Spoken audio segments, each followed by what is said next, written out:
So thanks very much for the invitation. It's a pleasure to be here. So far it's been a very nice workshop. So in this talk, I'm going to be gearing up towards experiments that we've been doing in Delft, in the group of Vlad.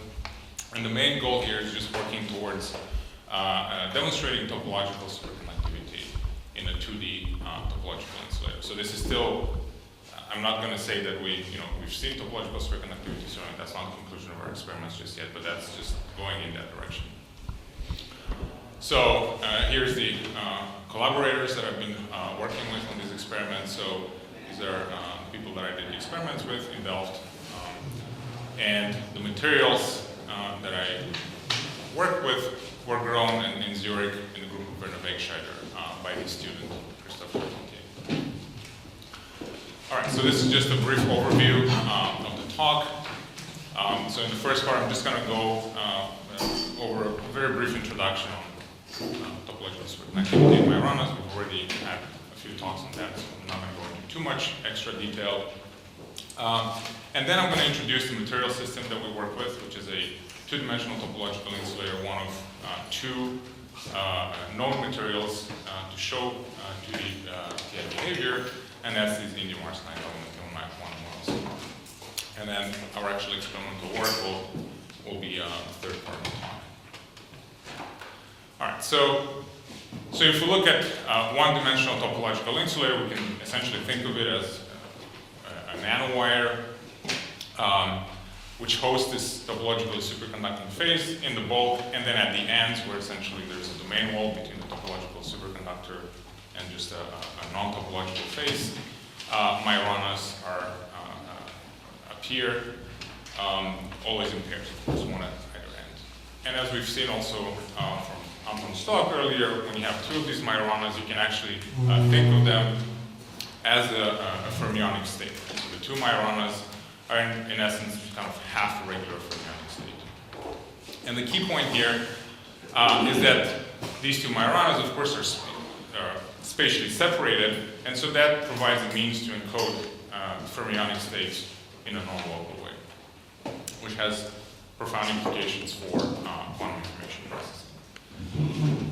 Also, as we know, Majorana modes bound to a topological defect have non-abelian statistics, or predicted to have non-abelian statistics, and that makes them very interesting, also fundamentally, of course, but also as a means of implementing decoherence protected quantum gates. So essentially, as Anton alluded to, by braiding these Majoranas, one can actually perform unitary operations, which, for example, if we have a qubit formed of 4 Majoranas, one can swap, for instance, Majoranas 1 and 2 and perform a qubit rotation. Right. So with this motivation in mind, we can look at ways that one can realize these one-dimensional topological insulators and their Majorana states. So the example that's probably been that has received the most experimental attention so far are semiconducting nanowires with strong spin-orbital coupling. And in these wires, in the presence of an applied magnetic field perpendicular to the spin-orbit field direction, one ends up with this helical mode structure, which essentially can be thought of as having one spin orientation coupled to one momentum and the other spin orientation to the other momentum. And so adding superconductivity to such a system by basically placing the nanowire in close proximity to a conventional superconductor is predicted to give rise to the topologically superconducting phase as long as this inequality here is satisfied, which means that Zeeman energy needs to exceed the quadrature sum of the superconducting gap in the chemical potential. And of course, at the two ends of this phase, again, where you have these domain walls, Majoranas would be localized. All right, so experimentally, this has been studied in a number of systems. We've already heard about these indium and timonite nanowire experiments, which were the first to show signatures of Majorana fermions. So essentially, this is essentially one quasi-one-dimensional system with a very strong spin-orbital coupling, one of the strongest in 3-5 semiconductor systems. and it is contacted by a superconductor, in this case niobium nitride, and then probed in a tunneling spectroscopy way from normal contact. The zero bias conductance peak here, which fulfills certain conditions as a function of angle of the magnetic field and so on, is consistent with the existence of localized Majorana mode at this end of the wire here. And a number of other experiments have seen similar signatures. And more recently, alternative ways have been pursued. So I'm not going to go into the details of Stefan's experiment, but he's shown us that you can actually get something that has many of the properties of Majorana, essentially a zero energy mode localized at the end of the wire in atomic chains as well. Okay, so this is just to kind of summarize the state of the field. But what I'm interested in is a complementary approach, which is based on two-dimensional topological insulators.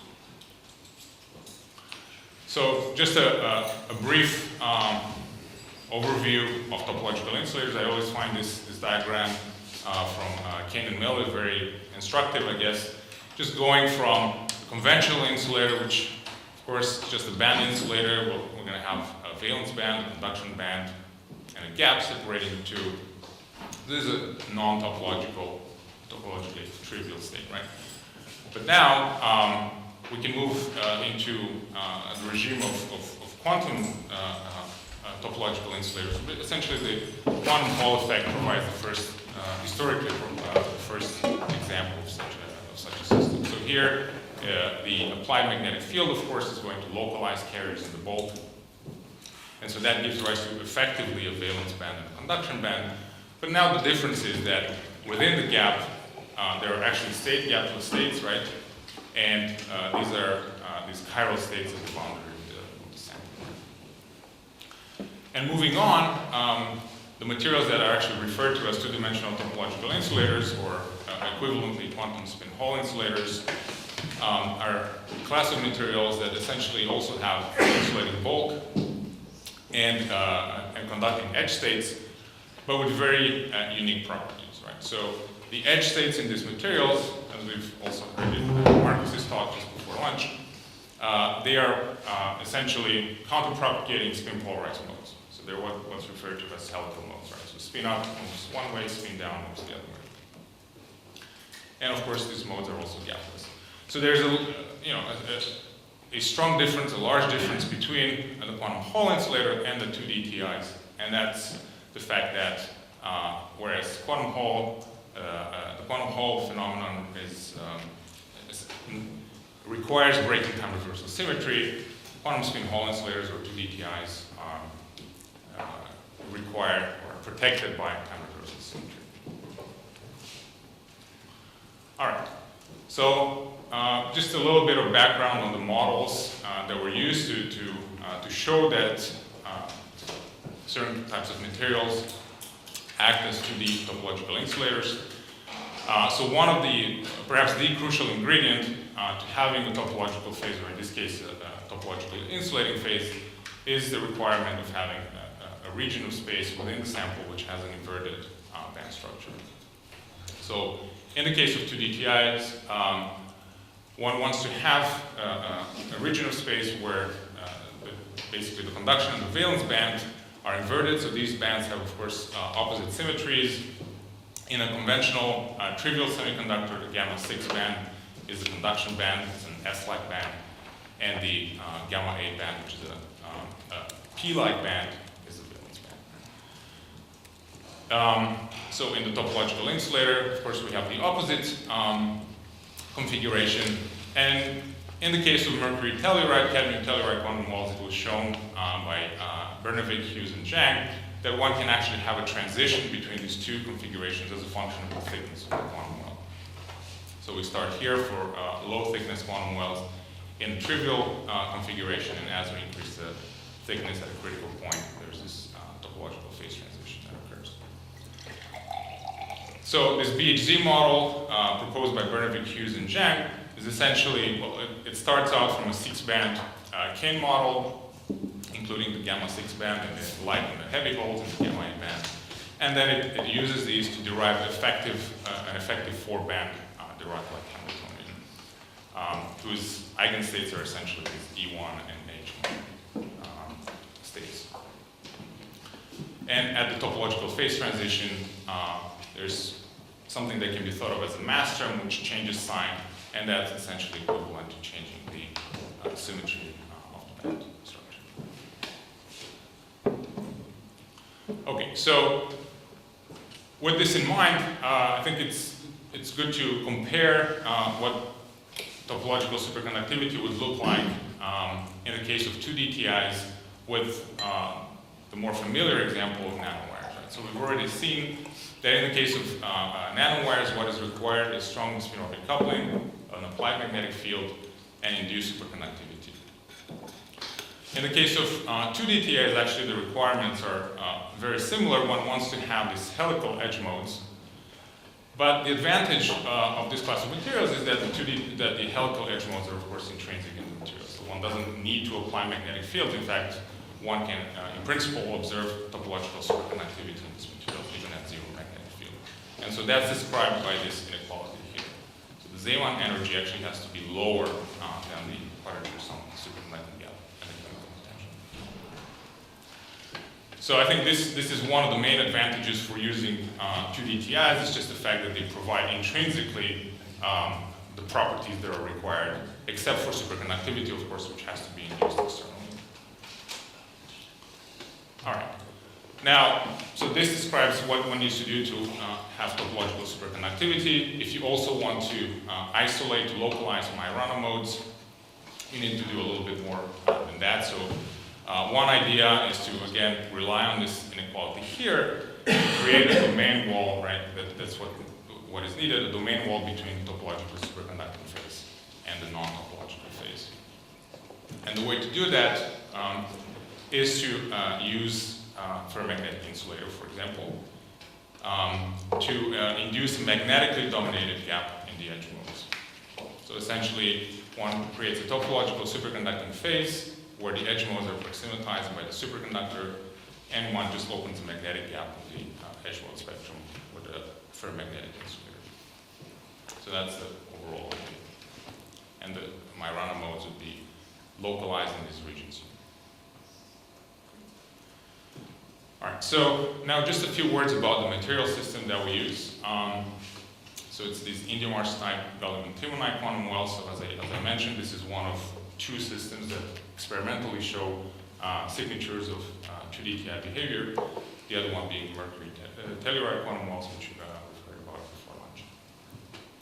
Now the origin of the subband inversion in this system here is actually very different. So it's not due to band curvatures from spin-orbit coupling, as in the case of mercury telluride.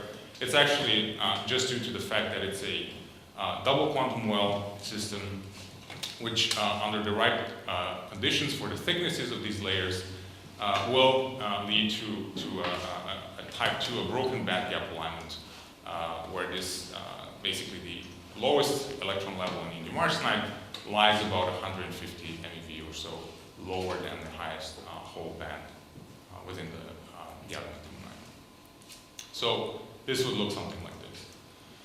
Now there's also tunnel coupling between electrons and holes at the interface. And so this will actually open up a hybridization gap in the spectrum, which is on the order of a few MeV, roughly 40 MeV or so. And this has actually been known for quite some time. So already back in '97, experimental work was done on this system, which was back then interesting for other reasons, of course, but they had uncovered the existence of these, both the semi-metallic behavior of the system and this hybridization gap. Now, of course, we're interested in the topological properties of the system, so these were uncovered theoretically. They were proposed in 2008 in the group of Xiaoqing Zhang at Stanford. And the model that they used to derive this is actually very similar to the BHZ model that we saw before. It's actually an extension of that. So the idea is they start out from this BHZ Hamiltonian, and then they have to, realistically, it's necessary to take into account, of course, the spin-orbit coupling terms, which are important in this material. So both the bulk inversion asymmetry term and also the structural inversion asymmetry term, because it's a non-symmetric heterostructure. So they do that. And again, they derive a 4-band effective Hamiltonian, which starts now from the not the full, but the 8-band Kane model, which now also includes the gamma 7 split-off band. All right, so again, one can actually tune between topological and non-topological phases by varying the thicknesses of the 2 layers. So now there are 2 parameters, and so one can go from this conventional band structure with an electron subband higher than the whole subband to the topological inverted band structure here. Right. So there are some differences in what you can do with this material when compared to mercury telluride.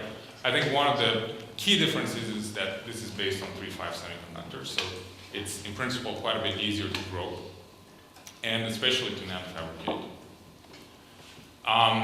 Also, a unique difference is the fact that because the electrons and holes are actually localized in different layers spatially, you can tune independently both the electric field and the chemical potential across the sample. And you can actually basically use dual gating, top and bottom gating, to tune between topological and non-topological phases. So you have 2 knobs, you can play with the thicknesses, or in situ you can actually just play with the electric fields, with the gate voltages essentially. And there are some other tantalizing physics that could appear in the system, the potential for non-trivial exciton physics, there's been some theoretical papers on that, and perhaps even some weak electron correlation effect observed. All right. So just very briefly, what do we know experimentally about these materials in the context of topological transport, basically topological edge modes? So I think Katja will give you more details about this experiment, but scanning squid imaging clearly reveals the presence of some type of edge mode at the sample edge.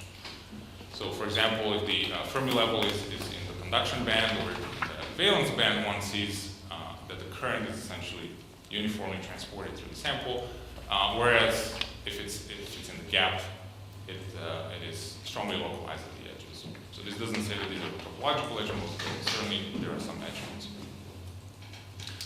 A stronger evidence of the topological nature of these modes actually comes from conductance measurements, which were performed in the group of Rurudu at Rice. So based on Landauer-Büttinger theory, one can actually predict the type of quantization that one would see from these modes, and we've heard quite a bit about that from Marcus. So the quantized value of the resistance, of course, depends on what measurement you're performing between which terminals, and it also depends on the sample shape, so the number of contacts the sample has. So for example, if one measures a 1,432 conductance in this 4-terminal hole bar, one would expect to get around 40. One would expect to get quantization at 40 squared over H. And this is what they see in these experiments. And the same also for this sample here, 2e squared over H.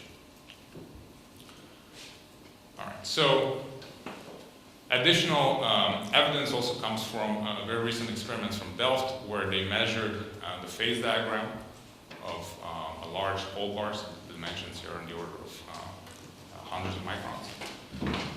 And basically you can compare, so what you see here, the color encodes the longitudinal resistance in this hole bar, and one can distinguish 2 regions of high resistance denoted by 1 and 2, and these correspond to, or at least they match very well the predictions from the initial theoretical paper by Liu et al. From Stanford. Based on this, one can tentatively assign region 1 as a topological gap and region 2 as a conventional non-inverted gap in the structure. All right, so with all this background in mind, let's look at the experiments that I've been involved in. So our goal, of course, is to try to find some kind of signature of topological superconductivity in these materials, but the first step is really to show that you can actually effectively induce superconductivity in the edge modes of the material. So just some further background in this context. On indium arsenide aluminum night, there have been some studies already in 2012 from the Rice group showing evidence of something that looks like Andreev reflection There's still discussions about whether or not that is perfect Andreev reflection or not, but there's definitely some early evidence of superconductivity in this material. And last year in mercury telluride, cadmium telluride quantum wells, Amir Yacobi's group at Harvard demonstrated induced superconductivity in these structures. All right. So this is a layout of the devices that we studied.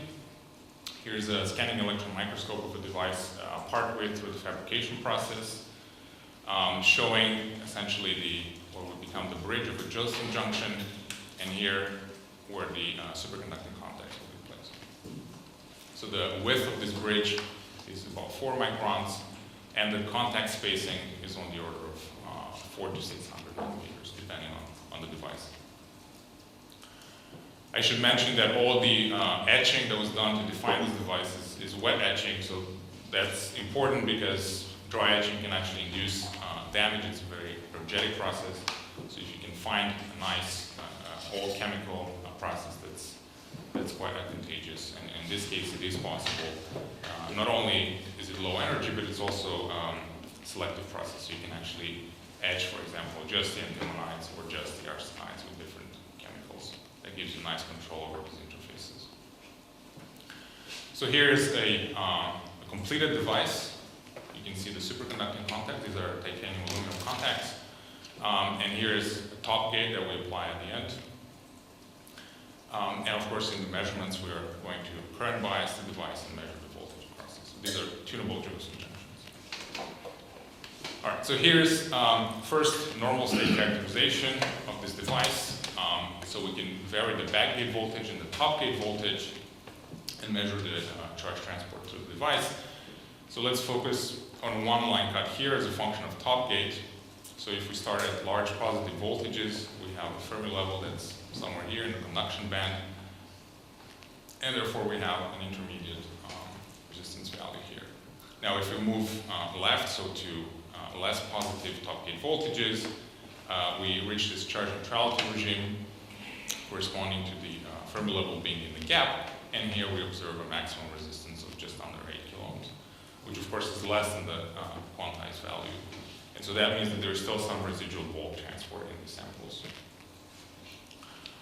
Now, if we continue decreasing top gate voltage, as we go in the negative top gate voltages, we start to see the resistance decreasing, and of course this corresponds to the Fermi level entering now the valence band, and we have transport that's primarily carried by holes. All right, so now let's look at the superconducting transport. So we turn off the magnetic field, so this is all at zero field, and we vary the top gate voltage, and of course the applied source drain bias. So what we see, so again, this is differential resistance, so dark colors encode low resistance, essentially zero resistance, and brighter colors towards red are finite resistance. And these are some line cuts. So here, deep in the electron regime, so for positive top gate voltages, we have very clear switching curves with superconducting characteristics. Switching currents just over 10 nanoamps. And then as we decrease the top gate voltage, we enter the gap, we continue to see signatures of superconductivity. Of course, the critical currents shrink, but they do not disappear. And then finally, at the most negative voltages, we start to see an increase again in the critical currents as the supercurrent is now mediated by holes.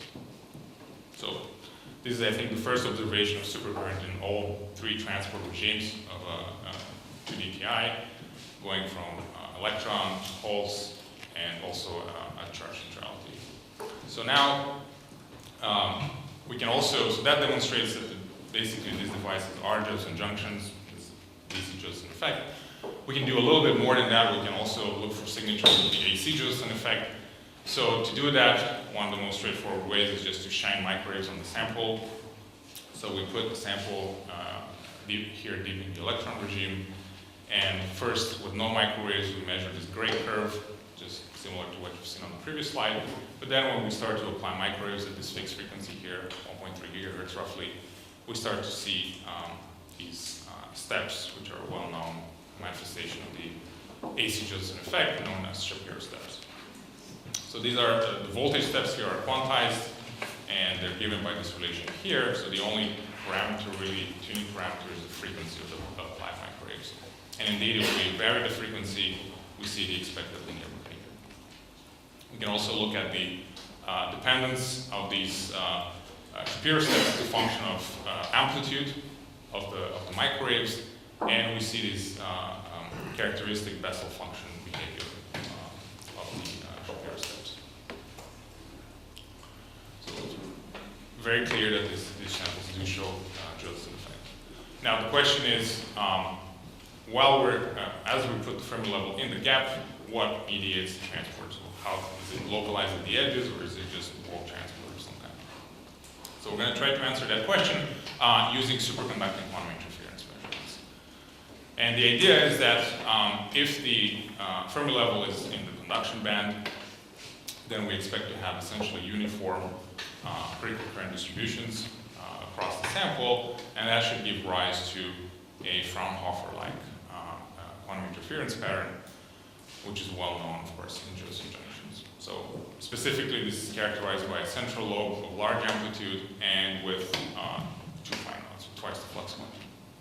But now, if we put the Fermi level in the gap, we should have a largely insulating bulk and transport that's localized at the edges, if it is indeed carried by the edge modes.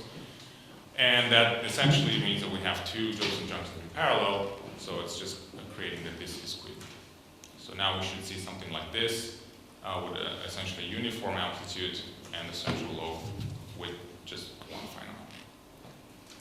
So let's look at the data. We'll start here deep in the electron regime. And if we perform the experiment, what we see is this. So it's very clearly a Fraunhofer-like pattern with a width that basically corresponds to 2 flux quanta when we take into account the size of the sample. There are also these ripples here, which are actually Fiske steps, so they're just due to resonances in the sample board or the wiring of the leading up to the sample. So these are well understood, and they've been observed in many other experiments. Okay, so now let's move to the charge neutrality point 2 here, and what we see is a very dramatic difference. So just as expected, while we're in the gap, we see these very nice squid-like oscillations with essentially constant amplitude and half the width of the central lobe, just as expected. So now just going further, we can move into the hole dominated transport regime, and now we see a reemergence of this Fraunhofer-like pattern. So again, a broadening of the central lobe and an increase in the amplitude. So in principle, this is already sufficient to conclude that superconductivity is indeed induced in the edge modes. But we can actually take a step further, and we can try to learn a little bit about the spatial distribution of these supercurrents. Yeah. Do you know what these little eyeballs actually are? Where these? Yeah. I just mentioned it. So these are Fiske steps. Yeah. So these are just due to resonances in the sample. So it's kind of so in the AC Josephson effect, you actually apply microwaves, right? And here you don't apply anything, but if you have some resonances that, they can amplify noise in the system. Gives rise to this purpose. All right, so we want to basically extract this variable here, which is the spatial distribution of the critical current, and it is related by this Fourier transform to what we actually measure, the critical current. But of course, there is also this amplitude, this magnitude. Vlad, yes. Max has a question. No. Question? Maybe. Go ahead. No, so just the overall magnitude of in the previous slide, Yeah. the overall magnitude of that current is also really much smaller, right? So that You mean here? in 2 than in the panel 2 represents Yes. the panel 1. So is it just because you have only few modes? That I think that's the main so effect, if yeah. you recalculate that, so that knowing the conductance in units of eastward ratio, you must have that. It would correspond to the ratio of the signal. So, right, so because here we have also, here we, in all regimes we also have some bulk transport, right? So we have no independent way of really assessing how, I mean, we can assess the bulk transfer contribution essentially from the normal state resistances in all cases, and there's a substantial resistance as well, so there's that channel as well. But you're asking whether we can actually figure out if these actually correspond to what? Yeah, so I think it's if you just compare the overlap. Yeah, I think it's a bit, I mean, it is less than, so maybe, off the top of my head, I would say roughly an order of magnitude lower than what you would expect. So that might also have to do with the, with reflection at the boundaries. One doesn't necessarily have, perfect end-wave reflection at the boundaries if there's some kind of, maybe normal region at the boundaries. It can also complicate a little bit the details of the transport. So, right, so we'd like to take the data that we have and somehow extract this critical current spatial distribution. Of course, the absolute value here complicates things a little bit, but it turns out that there is a procedure to approximate, essentially to interpolate the data and essentially estimate what the JC of X is. And so this is a procedure that was proposed already back in the 70s by Dylan Fulton. So I'm going to focus on applying this technique, but I should also mention that the Sarma group recently did a much more careful fitting of our data, and they found very good qualitative agreement between this approach and the more detailed fitting-based approach. All right.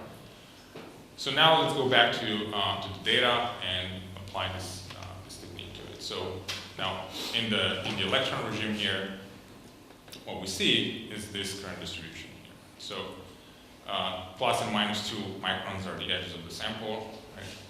So what we see is that there is substantial bulk transport as expected in this, because now the Fermi level, of course, is in the conduction band. And there's also some evidence of transport at the edges, which, if these are helical edges, it's not entirely surprising because they're expected, of course, to continue even outside of the gap. Now, if we look at the data set here in the gap, what we see is, of course, very dramatic suppression of the bulk transport, and superconductivity is essentially carried just by the edges. And finally, moving to the whole regime, we see a reappearance of the bulk contribution, again, as expected. Now we're opening up the bulk, and still some evidence of these edge modes persisting outside of the gap, which again is not surprising. All right. So just as a sanity check, we also looked at a device that should not be topological. So this is, yeah. Can you go one step back? Sure. So the width of these peaks, should I somehow interpret this as the width of the edge states? I'll come back to that if you, no. Okay. No, that's the short answer. I'll come back to that to refine it a little bit. So this is the control experiment. We actually started out with the same heterostructure as in the previous case, and we etch away the aluminum-timonite. So now we just have an indium arsenide layer. And I think one of the main things one can say is, of course, indium arsenide is well known for having surface states, and you might say, well, maybe what you're seeing is some kind of edge state that's a result of the indium arsenide or something like that. It would be a trivial edge state. Of course, we tested that here, and what we see is that when we only have indium arsenide, therefore a device that should not be topological, as expected, we do not see any evidence of squid-like behavior, so we just have this nice Fraunhofer pattern. And when we invert the Fourier transform and we look at the spatial distribution of critical current, we find that it is essentially all bulk. There's not even those ears that we had seen before at the edge. So there's really nothing happening, nothing special happening at the edges. So this does seem to suggest that it is only the nominally topological devices, the ones that have indium arsenide and gallium timonide with the right thicknesses that have edge mode transport. All right, so coming back to your question about the edge modes and the width. So, so we think that the edge mode widths are actually limited by the number of lobes that you can actually measure. Right? So in the previous experiments, we had fewer lobes. We had gone to lower magnetic fields. In this data set, we go up to about 11 millitesla, which is as far as we can go before we completely suppress the superconductivity in the contacts. And based on this data, we can actually see that the apparent edge mode width has decreased substantially from the order of a micron to about a quarter of a micron. So it clearly highlights the fact that the number of lobes that you measure is important. And actually, we believe that even these numbers here are still Fourier limited. So theoretically, the expectation is that these edge modes would be on the order of 50 microns wide.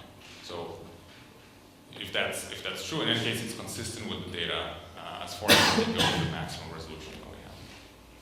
So these are upper bounds and not tight bounds. All right, so just before I conclude, I think it's nice to see, how can we go beyond this? Now we know that you can induce superconductivity in the edge modes of this material. How can you measure Majoranas, or how can you measure topological superconductivity? So I think, it turns out actually detecting evidence of Majoranas is a little bit easier than detecting evidence of topological superconductivity.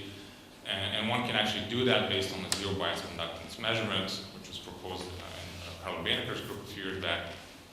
So the idea is to essentially make half of Josephson junctions. We have a normal metal here and a superconductor.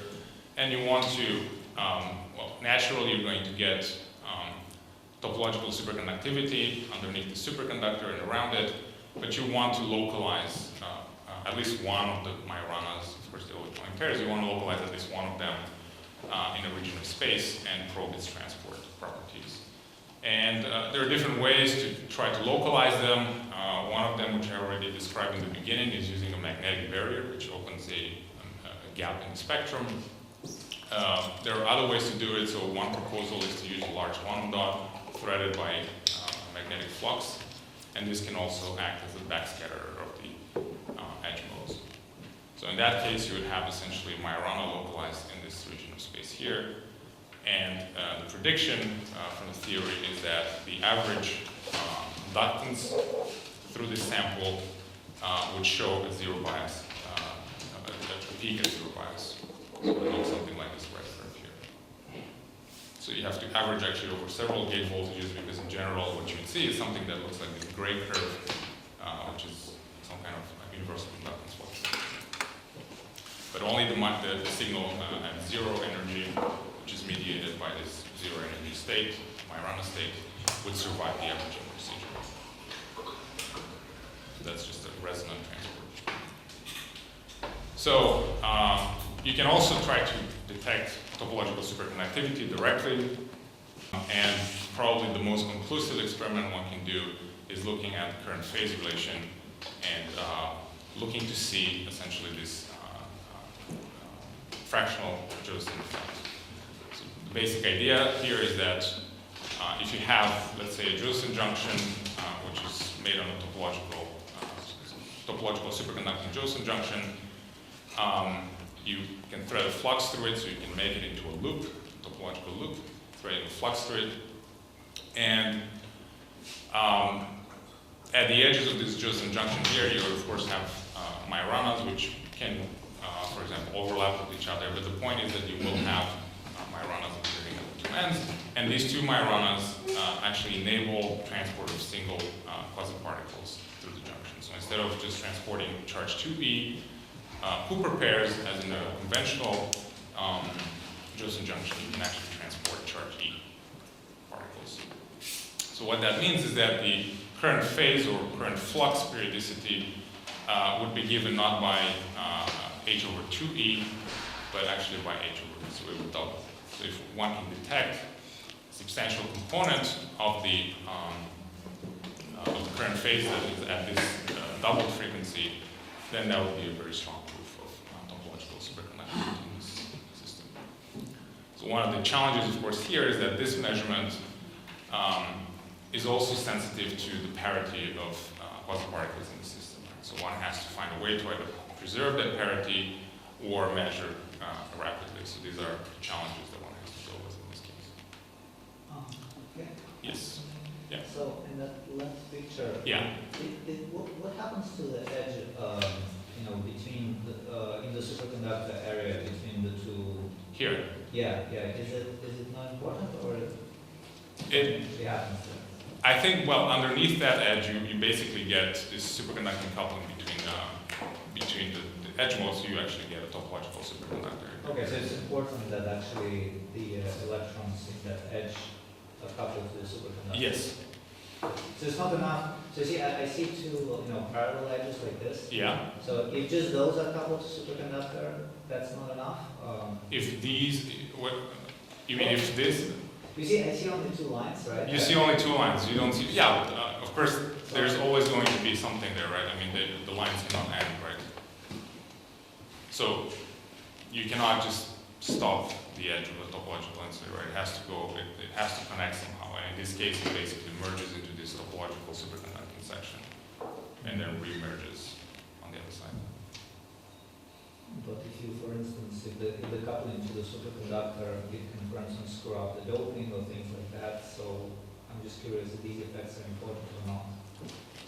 Or is it just enough so that your two edges that you showed are talking to the superconductor? Well, right. So I think essentially what you need really is that there is some region of the edge mode which is proximity coupled to the superconductor, right? I mean, so I don't think the details of what happens underneath here, whether or not there's some kind of homogeneous coupling or not, that, as far as my understanding is, should not matter. What you really care is that you have a section of the edge modes which basically has induced superconductivity, so that you can actually, that section of the edge should terminate somewhere to a non-topological phase, and that's where your Majoranas will be trapped. Right. So. All right. So thanks very much for your attention, and I'd be happy to answer any additional questions.